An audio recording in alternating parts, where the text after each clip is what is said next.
probably not. I will say this, for a guy who hadn't played in that long, he was told he was probably going to need surgery on his elbow. He rehabbed through it. It was an incredible performance. The Clippers have not ruled out Kawhi Leonard. They will not tell you he is definitely not going to play. But they are in 8th place. They will not move up to 7th. They will not move back to 9th. They will be in 8th.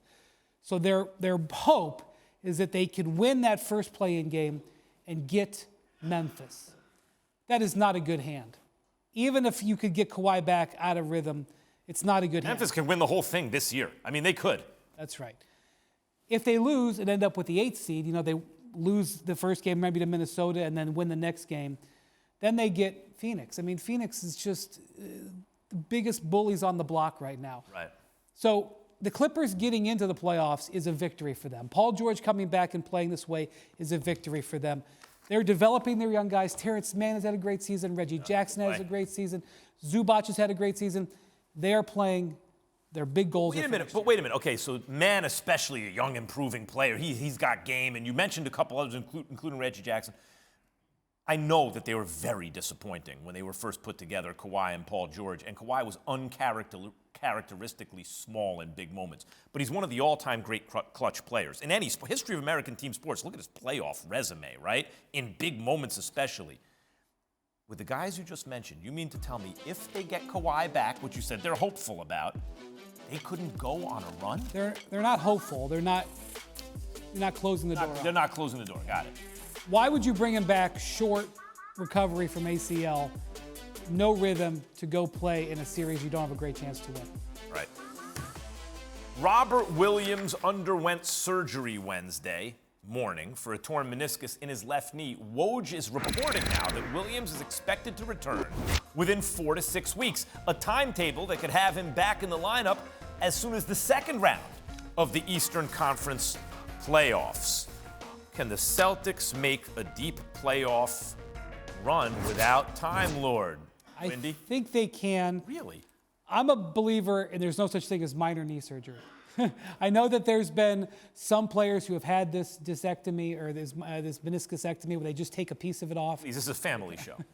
And they come back. Russell Westbrook did it, and he came back in 12 days. And he also needed a follow-up surgery. So that's not great. They do have Daniel Tice, who they traded for. I like Tice. Even before they started Robert Williams, I thought he was a good kind of small ball center. But the team, Windy, is so much better with Williams there. I agree. So I think you're hoping that he can give you some contribution, but you're going to be relying on it. They are so good on the perimeter defensively. Smart, Jaylen Brown, Jason Tatum, size. They work so hard that they will be able to still play good defense. We'll see how he recovers from this. With Robert Williams, you got to look at the Celtics and go, they could mess around and win everything, but without him, boy, that's a much tougher road. So, okay. Last night, Donovan Mitchell is trying to inbound the ball, calls a timeout when the team didn't have one. He would be given a technical, and the Jazz would lose the game 121-115. They gave up a 25-point lead to the Clippers. I mentioned, Paul George brought him back, right? What is going on in Salt Lake City, Windy? This was a low point in what's already been a disappointing season. Because as you remember, last year, they blew the big giant lead to the Clippers, lost a 25-point lead in LA. Just a terrible memory. Donovan Mitchell said after the game, I feel like we're right back in the same place. This is a team that was the number 1 overall seed last year. Started this season 7-1. At one point was 20-7. And they had an injury to Gobert in the middle of the season. But they have been one of the league's biggest disappointments. They are fortunate that they play in a small market and don't get talked about enough because they have been one of the biggest disappointments this year. They are now tied for 5th. They could very easily get the 6th seed in this. They're not even for sure out of the woods on not making the play-in. It's been an extremely disappointing season. At times their chemistry has looked okay. At times their chemistry has looked terrible. And there's rumors about what's going to happen to them in the offseason. It is not a good situation.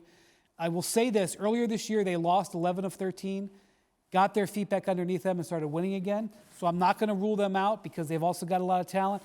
But right now, the situation in Salt Lake is not in a good place. Last couple of years before this one, they were sort of like the smart basketball fans pick, right?